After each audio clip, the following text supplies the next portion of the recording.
Howdy, I'm Leslie Hassler with Your Biz Rules, and you're listening to EA Interviews. EA Interviews, episode 545. Inspiration, transformation, success stories, and the imperfect action round. 7 days a week. Join Mario Ficini for today's Expert Authority Effect interview. So you have a business, but do you really? Now, this is kind of a trick question because there's a lot of you listening that have businesses and you go, I have a business, I'm an entrepreneur, founder, CEO, all these things. But when I get behind closed doors with you, like the mastermind I'm going to next week and just one-on-one or even with talking to people with our authors and stuff, almost all of us, and I'll raise my hand first, it's like, do you have a business or does the business have you? And I was just having an illuminating conversation with Leslie before we got started, so much so that I was like, I actually have to hit these buttons and start this thing. But she is a super intelligent, forward-focused businesswoman who is going to help us not only grow the business, fix the problems, but something we're all looking to do, scale it, okay? And I already promised her I'm going to be asking her about how to grow the team and have a strong team. She was telling me stuff, and I'm like, okay, we got to capture this on camera, and I want to bring it to you. So I'm excited to have none other than Leslie Hassler right after we thank our sponsor. Every business needs a book, including yours. And that's why I'm launching my new book to help you regardless of where you think your current writing abilities are. Visit eapublishingmethodbook.com today to learn the 7 steps to publish and promote your nonfiction lead and profit-generating business book in 8 weeks. Once again, that's eapublishingmethodbook.com. Here she is, ladies and gentlemen, Leslie Hassler. Leslie, how are you feeling today? Well, thanks for having me, Mario. Oh, it's my pleasure. I mean, you're a total rock star, and you exemplify everything you're talking about. And what I loved about what you were saying is you help people build rock star teams and help them scale and grow. And I was trying to get some of the secrets out of you. Like, how do you do this? Because I know so many entrepreneurs have had great ones on the show, clients of ours, whatever the case is. But behind the closed doors, almost everyone has some sort of problem. Is this what you find? Yeah, we're not going to go out into the marketplace or out at a networking event and air our dirty laundry at all. But the truth of it Some is, do. some do. True that. The truth of it is, though, growth especially is messy. It is inefficient. It creates problems. It is its own little beastie, but it's necessary, right? Scaling is often the opportunity to where it should go smoothly.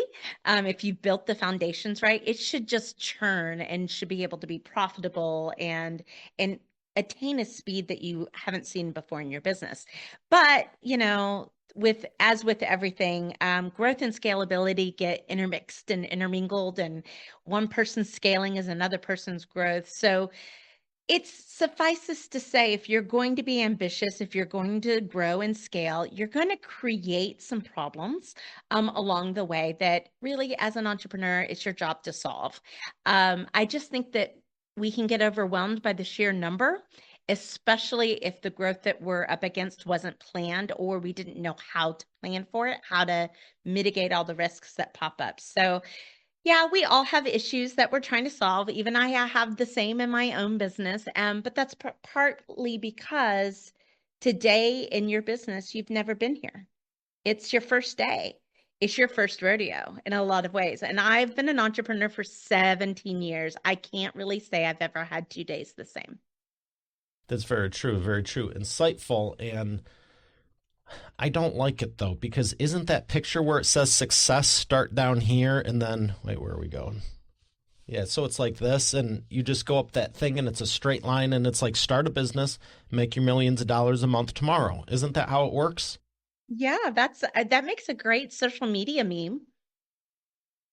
So I'm tired of the loop-de-loops, and isn't there another rule that says if you've been doing this more than 5 or 10 years, you catch a break and it's smooth sailing from that point on? No. So here's the difference. And here's one of the things I think of. I think when you're in a corporate track, you can have a more linear designation because every step is usually mapped out. Like, I'm going to start out at this position. In 2 years, Yeah. I'll be at this position. In 4 years, I'll be at a VP at five, You're also whatever, right? insulated.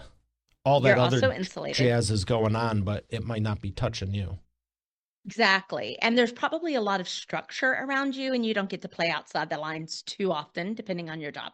It's kind of Um, boring. what was that? Boring? Did I hear boring? A little bit. Uh-huh. Yeah. Welcome to entrepreneurship, which is why we're attracted to it, right? It's a lot of freedom. It's a lot of creativity. You get to craft your own reality. It's just sometimes along the way, we don't realize how we're crafting a reality we don't really want. And because there's more freedom to choose, we can sometimes make a decision in year one that actually turns out to be a really bad idea in year five. Or we could choose a really great decision in year one that works for us 5, 10, and 20 years. I just like to say that owning a small business or any kind of business is a bit like the wild, wild west. Everything works, nothing works. You get some tumbleweeds blowing by one day and your gold rush the next. It is unpredictable. It's the nature of the beast. I'm okay with it though, because I thrive on change. One of the few people that actually does. But I do think that if you're looking for stability, security, and stableness in that vein, you might get a little disappointed, or you might get emotionally attached to the stage you're in when it's just part of the journey. I agree 100%. And I'm going to say something I don't ever think I've ever done before and insult everyone listening. Why are entrepreneurs so stupid also, myself included? Because you have this chaotic thing. Your goal is to get it stable. You get it stable and then you go, this is too boring, or I need a new challenge. And then you go to that next level and you create the chaos over again instead of just riding out. Why is that? Because we're addicted to the challenge in some ways. So I do think that there's a certain level of achievement we feel when you've tamed the chaos, if you were, and to have that moment of stability. And actually, here's the thing, like that moment where you start to feel a little bit of stability could be the indicator you're going into a period of scalability. And then that if you break it all down too soon, you're actually pushing yourself backwards than forwards. But we like the thrill of the chase. What about complacency? Like what if you're going, I don't want to get complacent? What if that's the justification? I'm all for that, right? I truly believe in business. If you're not growing or scaling, you're dying. Mm-hmm. You're slowly dying, right? So complacency isn't necessarily what I'm advocating for. But what I'm more advocating for is a more strategic approach in understanding that even Formula One cars, some of the most finely tuned machines, take pit stops. And those pit stops, I'm a big Formula One gal. I don't know. And I like listening to the pit I was just crew. looking up some facts. They're bringing back the V10s. Ooh, when? We could have a whole nother conversation with that. I think in a couple of years or something, they're phasing out the hybrids. And then I saw comments that were like, what about a hybrid V10? Ooh, interesting. Okay, so anyways, but that's a good point with the pit stop driver, because they don't go 24 hours. You have to stop at some point. and they're strategic about it, right? It's like, where are they? How far apart are they? Did the person that's right behind them that's about to eclipse them, did they just go in? Do they think they're positioned they can get out of the pit stop, in such a period of time to where they won't lose a lap? I mean, all of this strategy goes into that pit stop, along with tire changes and hardness of tires and weather conditions, right? So it's as fast as they're moving, they still understand the value of a pause. I think to some extent, we can be adrenaline junkies as entrepreneurs and not use those pauses in a strategic measure to get us to the next level. Just a thought. I like that. And I'll throw in, how many people are running their business without active suspension? They're just hoping the whole race is going to be the same way, and the corners are all going to be the same degrees. That has never happened. Um, I think to a certain extent because we're goal oriented. I like to say like an entrepreneur will run a race, right? They'll have a finish line. They'll get 6 inches in front of that finish line and then they move it, right? So we never quite get across the finish line because to your point, by the time we get there, it's not good enough. I could have done better, could have done faster. We need to try it bigger, whatever it is. So we diminish our thing, our results. Instead of realizing that it's much more of a journey. It's not like you're running a single race. You're running a marathon over years and you want to have enough left over of you when you get to wherever you're going Yeah, to that's make it true. all worth it. So it is this delicate balance that we have to do, the yin and the yang, the pause and the go, the you know being inspired by intuition but taking strategic action. It is an art for sure, full of a lot of science. So I'm going to do the smoothest transition here ever without letting anyone know because it's a perfect point to bring up the team. And Mm. I know people that like entrepreneurship for they're in control, they can run it, they can have everything their way. But I do know it's nearly impossible to scale unless you build out a team. You can't do it all on your own.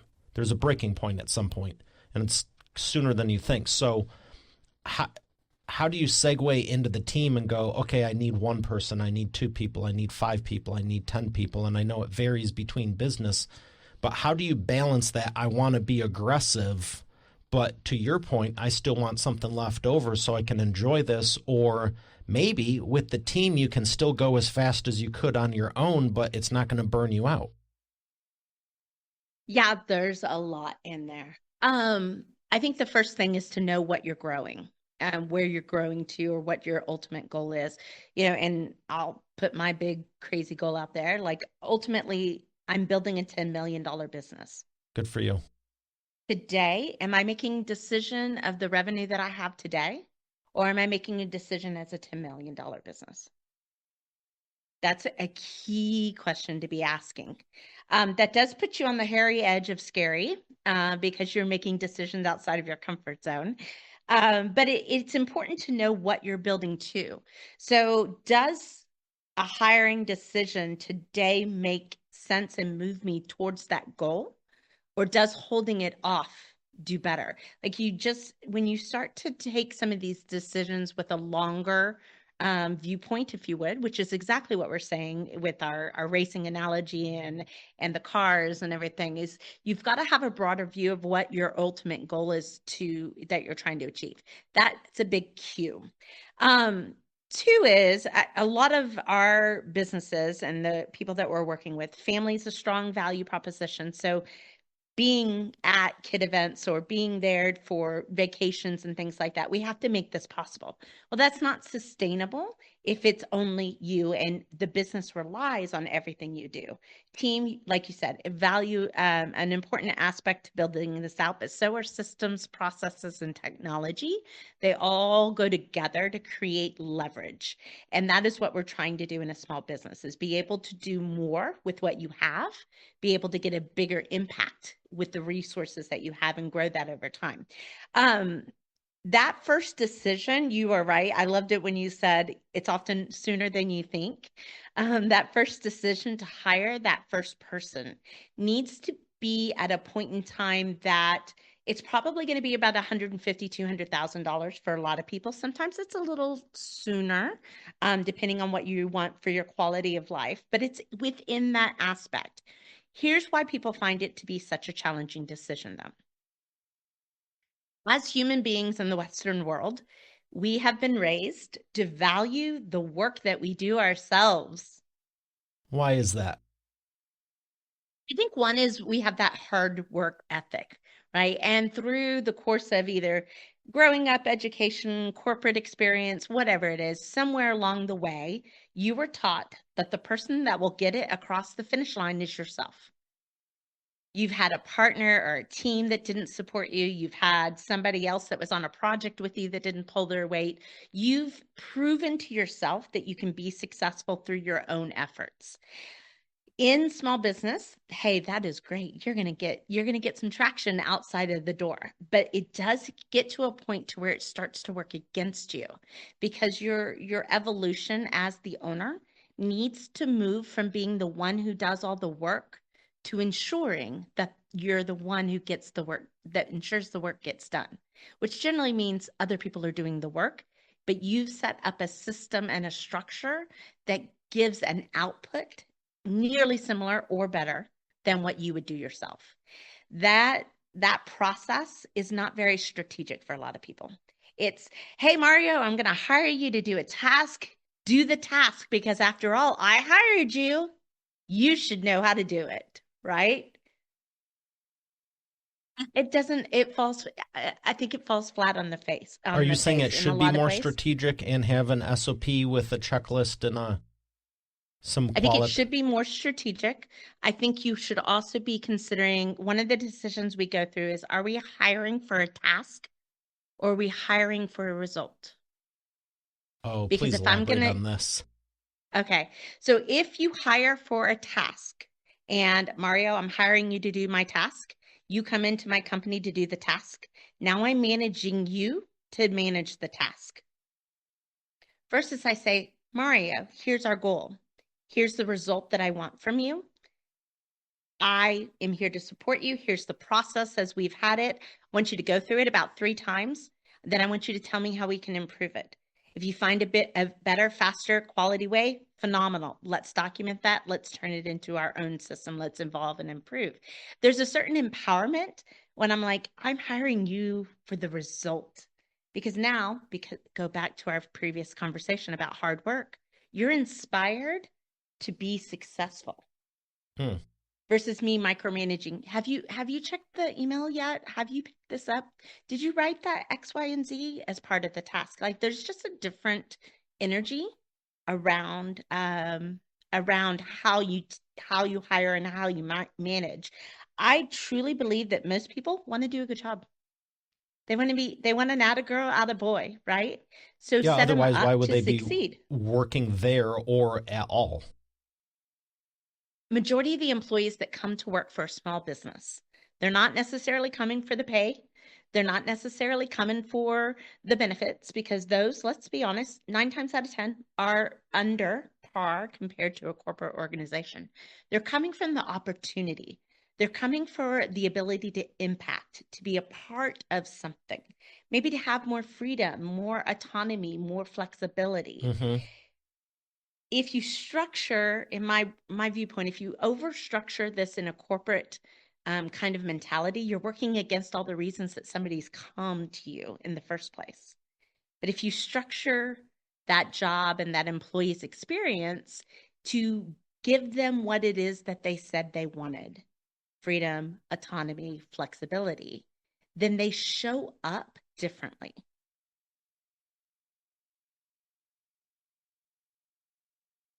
I love everything you're saying. There is so much more I want to ask you, and I'm like, okay, 5 questions. Which one do I go with? I'm going to ask you, where do you find them? Because I feel, I feel one of our listeners is going, okay, where do you find these magical people? Magical people. Um, I will first start off with saying I'm not looking like that word magical puts so much pressure on this hire, if you will. So I'm not looking for magical, not off the bat. I create magical, if that makes Oh, sense. Once they're in my company or in our clients' companies, we're finding as good of a fit as we possibly can. So our last 2 hires that we had in our own business came through Indeed.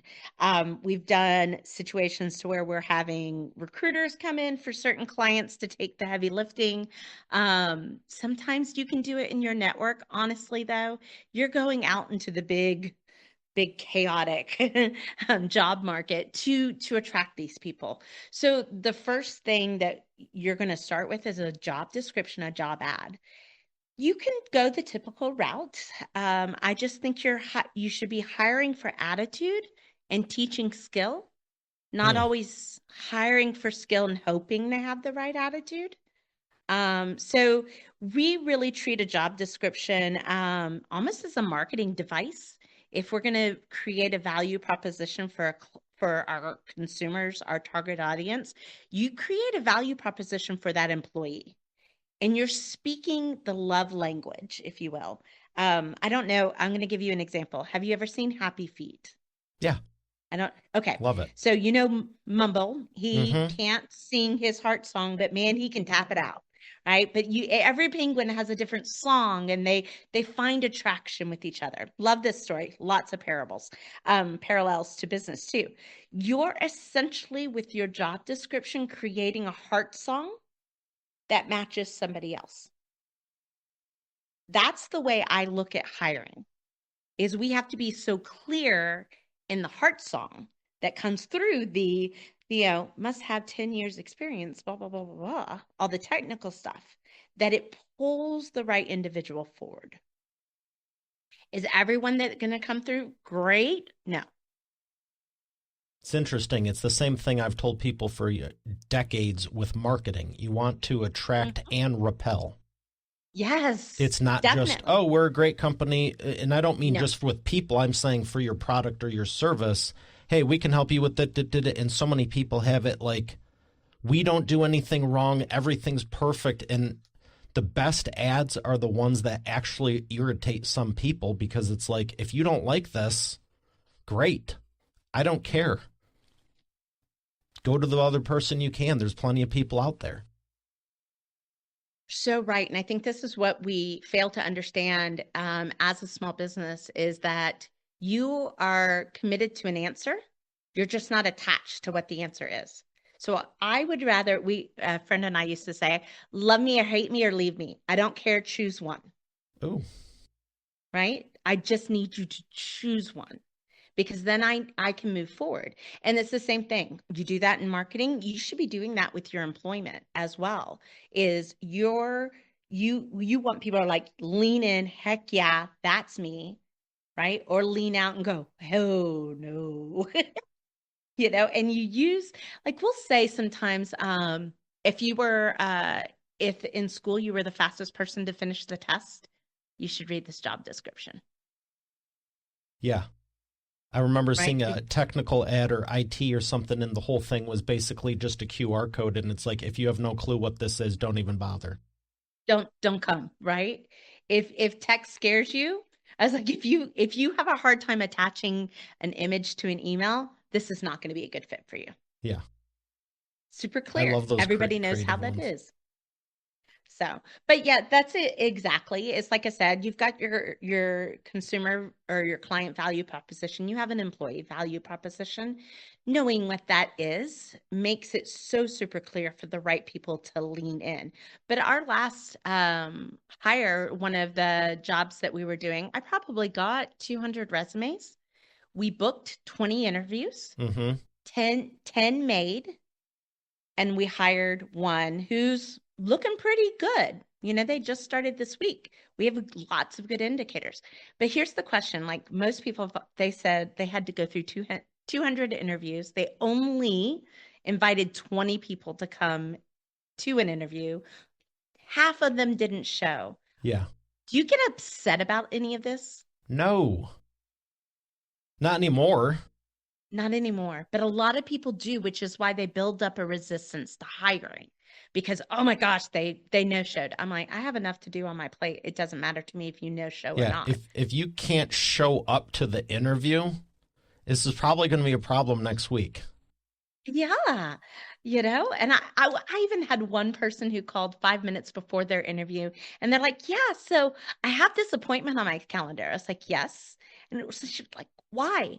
And I was like, "You applied for a job." She was, "Yeah, with who?" I was like, "Oh." I said, "Well, hey, if this," I was just cutting the conversation off. I was like, "If this no longer fits your goals, I'm okay with that." She's like, "No, but I'm just like." What is this for? And I was like, yeah, baby doll, I love you. You're awesome, but this not the right fit.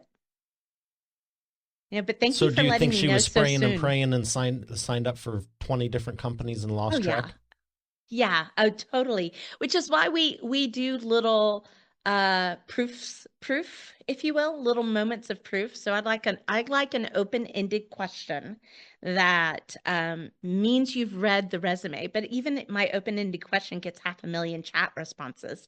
And it's entertaining to me because we use AI a lot. So it doesn't bother me if you used AI, but it bothers me if you didn't have the detail to change the pronoun from they to me or I. Mm, What do I know now? You're not detail oriented. I'm like, mm-hmm. oh, not going to work for me because Okay, I we got to ask you spend, about like Strengths yeah, Finders, yeah, Myers-Briggs, Colby yeah, test. Like, how yep. many of those do you put people through?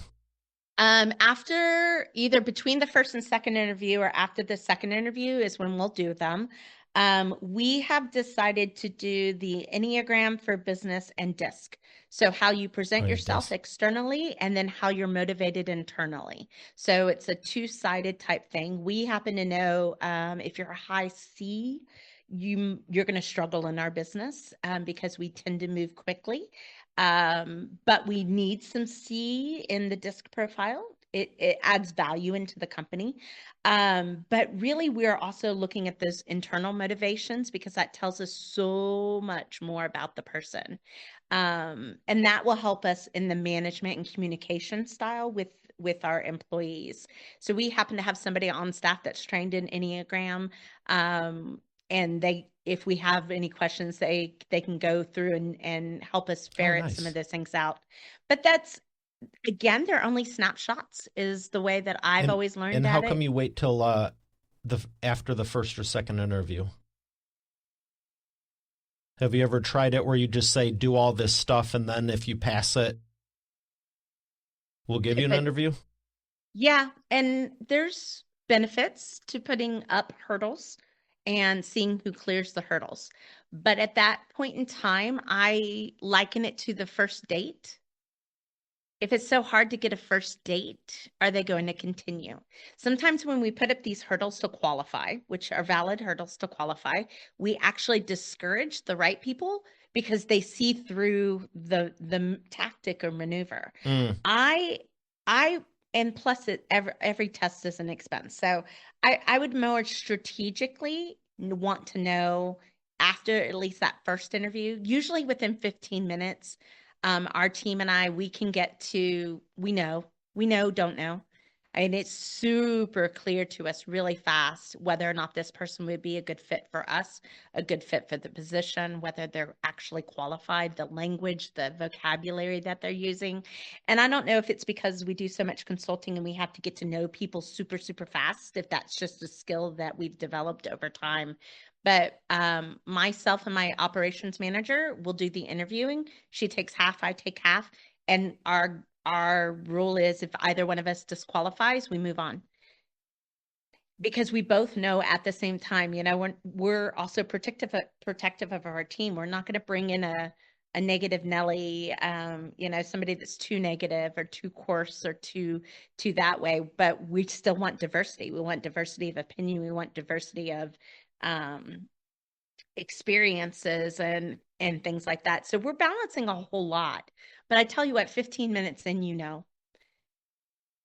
and so we'll just, okay. we'll do our 30-minute interview. And then if they make it through, they make it through. And then we'll kind of go each step of the way. But above all, we're looking for fit first, ability to learn second. Can they use technology third? Because we're a fully remote business. All these I was things are gonna super say, not make or nowadays, break. like if you don't know how to work a computer, have a working one, or the internet doesn't work, it's like nothing against our company or you, but where do you think you're gonna succeed easy and effortlessly if you're, you know, You would be amazed. It's not even age specific. It is truly um whether or not you get it or whether or not you can learn. I will say the ability to learn for us is Paramount? almost paramount. Hmm. hmm Because so much is changing that we can't afford to rest on our laurels, if you would. We've got to be constantly learning in order to And be innovating effective. too. Hmm. Not just the whole Yeah. thing changed. We got to learn this new way because so and so changed. Let's just use Google because everyone likes using them. Like something changed. Yeah. But also, okay, cool. Everyone's changing. Competition wise, how do we still beat them? Yeah.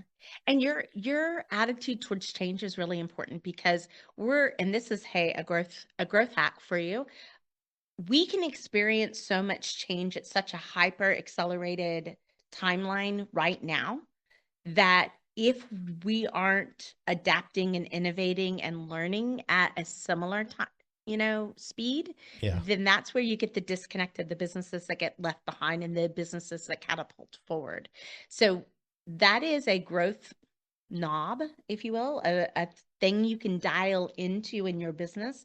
But it means that you're going to have to let go of some old paradigms. And for growth and for businesses, if you think 10, 15 years ago, good growth was what, 14% year over year results in a company doubling in 5 years. That was good, aggressive growth. Now we can double a business in 6 months if it's ready. It's not time bound so much anymore. And I think we have to look at that as our experience and our knowledge is not time bound.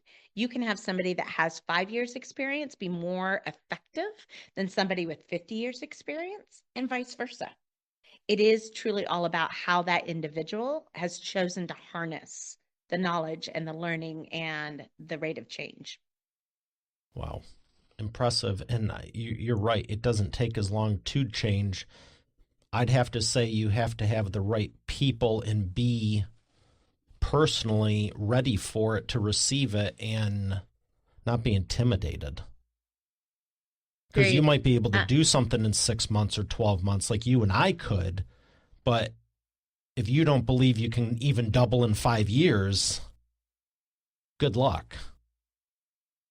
Henry Ford, whether you think you can or you think you can't, You're you are correct. right, right? And we've had several clients come in. We had one client come in and we did an audit on their business and I gave them back their growth plan. And I was like, I think you could quadruple. And it was like, no, that's not possible. No, it's not Hmm. possible. And I was like, but wouldn't it be fun to try? And they're like, well, and I was like, well, what if we just play? What if this doesn't work? What if this is just play? Let's see what can happen. We quadrupled the business in 9 months. And so I think we're just too bound by old constraints to just open up the possibility that it Limiting could beliefs. happen. Limiting beliefs, but it is a lot of it. So much of it is socioeconomical, what we grew up with versus what the environment is capable of today. And I really do think that we're going to see the hyper acceleration continue in over the next few years. We're already seeing it in since 2020, the last 5 years, it's been Yeah, I've a lot of change. I've noticed, and I kind of assumed a few years ago, there's really no limits to how quick you can do stuff now. It's really more, are you ready for it? And I'd say, do you have the right company in place, like team in place? Because you can implode stuff too. Like you can grow it and the whole thing implodes, but if you have the right structure in the team and belief, I've heard of some crazy success stories and I'm like, huh. And I actually So asked someone, actually, I did on one of the mastermind calls, I did a hot seat. And I was like, oh, blah, blah, blah. And basically every single person was like, oh, yeah, you can do that in like 5 months. What? Like, yeah. it's taken me more than 10 years and I'm thankful, but it wasn't even a thought because they had all, some of them have bigger than 10 mil companies like you're saying. So when you're around people that, Yeah. actually most of them, but they're like, oh yeah, that's easy. You can do that like by lunch. Like, okay, I'm going to need a few days to process this, but thank you for the candor. You're bringing home a lot of the tidbits that we've been dropping so far in this episode. So one is that making decisions as if you were already there. Because if money's no object, and half the time we're putting up obstacles because money is an object, if money was no object, what would the answer be? Would it Mm, be yes or would it be no? If it's yes, then you as a small business owner, you can make more money. You're really good at it. You've been here forever. So why is it that we feel like we can't? Why do we live in the scarcity that we feel in the moment instead of the abundance of what we know we've Exactly. proven we're able to do? There's also another important question that we like to do when we're coming into a new client is I'll go, if I were to quadruple your business in the next 6 months, what would break? Ooh, I like that. Right? We need to go fix that first. We need to go fix that. The people would break, they would burn out. We would, run out of money because we would need to be investing, blah, blah, blah, blah, blah. Like the holes in the plan pop up. Fix those first, then hit your growth. But if you can detach from time just long enough and not make it about time, change the question you're asking, because even when we went back and we were talking about team and all those tests and putting the hurdles at the front of it, this is what we like to do to prove value, is put hurdles in the way. If you removed all the hurdles, how easy could it be? How quick could it happen? What would we need in order for us to get out of the way? We tend to stop things, as aggressive and lovely as our chaotic little problem-solving hearts can be. The same thing that would get us to, break down any stability and go for the chaos again. We also fight against that. And we will stand in the way of the business who's primed and ready to go. So there's that concept of control, I think, that we like to have. It's why we like to be in leadership, so to speak, and letting go. And in order to grow, you've got to be able to let go. I love everything you're saying. I wish Thank we you. had more time to go into even more detail, but it's clear. It's very clear why you're successful, and I have no doubt you're going to go surpass that 10 million easily. Yeah, I have no doubt either. It's just how quickly can we make it happen? 5 to 6 months. What if it was possible this year and this isn't What if work? We're it was just playing. possible? Yeah. What would need to be in place? What would need to And I be think we happening? all What know decisions? when you were saying, okay, if we were to quadruple this, what would break? And I'm like, oh, I could tell you the first thing and the second. I'm already working on it though, okay? I'm already working Me on it. too. So, Me too. Me too. and Like that's when the you're crazy thing. aware, I you think know what to all of work. us know it's not like, oh, I got to go to this weekend seminar to figure it out what it might be. It's like, what is it? Oh, psh, Mhm. but we avoid it. I try Mhm. not to because I want to fix it and help more people and get their books out. But um, I have the wheel of whatever here for you. Fun. Do you want yellow or black? Mm, black. Ooh, I like it. So my Okay. question for you is, have you ever driven a Formula One car? And if not, No. when will you? Mm, have not. When will I? Well, I can make it happen. We have a couple of racetracks in Texas where you can just go and pay for it. My husband's been on the track in Austin. I have not yet, but I haven't prioritized it. I'm going to Tahiti first. When's that? April, the end of April. Nice. Yeah, So how about May 25th or June? anniversary. Oh, that's hot in Texas. I'd go for October. Okay. Although that's gonna be right around the races. I don't know. I'll go figure that out. I think you should do it this year. I think so too. I'm a And car girl at heart. and And if you bring some camera crew and film it, you could use it for marketing and advertising, and then you don't need to wait and you could be showing it off all summer long. And then maybe have an event in the fall where you bring people there and have a business training and you'd actually profit from it along with accomplishing it. okay, so we have a retreat that we're doing in Puerto Vallarta for strategic planning. So that I'm like, now you made it a business expense. Now I'm like, oh, this could be No, even no, more fun. investment. Inves investment, but it's a deductible expense too. I like the way you think. It sounds like fun. Like I want to do it too. I think Vegas has some tracks, and We've had some friends that have gone out there. You can do more than Formula One too. don't tempt me. I'm trying to keep everything on track here and stay focused. And I'm just like, okay, keep talking. I'll get the flights right now. We have to thank our sponsor. We'll come back for the imperfect action round. You've heard me say every business needs a book, including yours. And it's true. And that's why I'm launching my new book at eapublishingmethodbook.com so you can learn the 7 steps to publish and promote your nonfiction lead and profit-generating business book in 8 weeks. But you know what?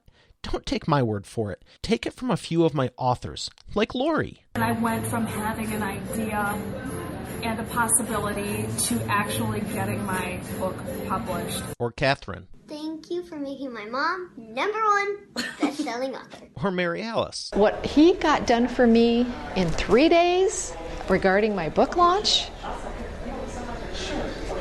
unmanageable. John Cody. I've worked with Mario over the phone and online, and he's been very helpful in getting me where I needed to go with promoting my books. Rocio. There's no way in the world I would have been able to do this with somebody else. I've attempted it in the past. It didn't serve me. As a matter of fact, I ended up more frustrated than anything. So this has been a very seamless process. Adele. If you're looking for an amazing business coach, I highly recommend Mario Ficini. Or Bill Benner. I can't make a higher recommendation than to work with Mario Ficini. He has been great for me, and right now I won't work with anybody else except for Mario. Hey, their words, not mine. Visit eapublishingmethodbook.com to get your copy, and I look forward to hearing your transformation as our next video success story. Once again, that's eapublishingmethodbook.com. And we are back with the imperfect action round. Leslie, are you ready to take imperfect action? Every day. I have 3 questions for you, rapid fire answers. The first one is, what is the fastest path to the profits? Through pricing. So pricing your products to actually be profitable instead of pricing your products to meet your competition is probably one of the fastest paths to profitability. Industry standard doesn't mean it's profitable. Ooh, I love that. Number 2, what is the biggest problem you see your prospects making and the fastest way for them to fix it? They're not willing to take imperfect action quick enough. Love it. Hands down, imperfect action trumps no action any day of the week.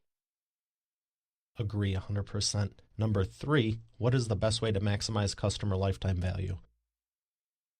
To actually have a customer journey in mind, understanding the problem that you're solving. And once you solve that problem, what's the next problem you're going to solve? Also, because you're so good at what you do, don't solve everything all at once. Take time, take your time. It actually will have sticking power for the client. They'll have a better client experience. And it's not so much pressure on them to begin with. Mm-hmm. Okay. Where would you like people to learn more? So if you're hearing us today, we actually have a fun link just for you. So it's yourbizrules.com/experts. You're going to be able to see a little bit more about what we do, but we also have some phenomenal books, book guide that you can download for free. And then if you're ready to grow and scale your business without the burnout, you can schedule a time to talk with either myself or our team. Very good. Leslie, it's been a pleasure. As well. I wish we had more time, but I can't wait to stay connected, and I can't wait to hear about your Formula One racing. I know. Now I have someone to be accountable to.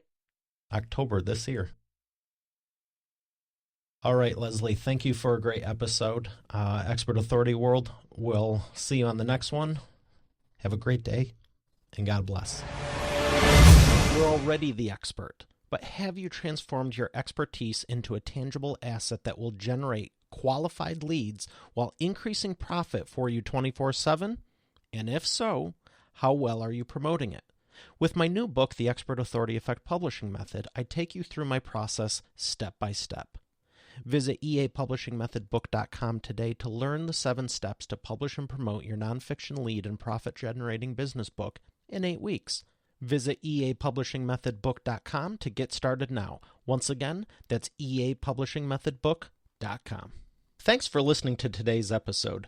I would love to know what you enjoyed most from it. If you haven't done so already, I invite you to connect with me on my new LinkedIn. You can go to it directly at eainterviews.com/LinkedIn. Once again, that's eainterviews.com/LinkedIn. Lastly, check out the full eainterviews.com site for complete show notes, the full interview video experience, links to the resources we mentioned, and more. Have a blessed day, and I'll see you on the next one.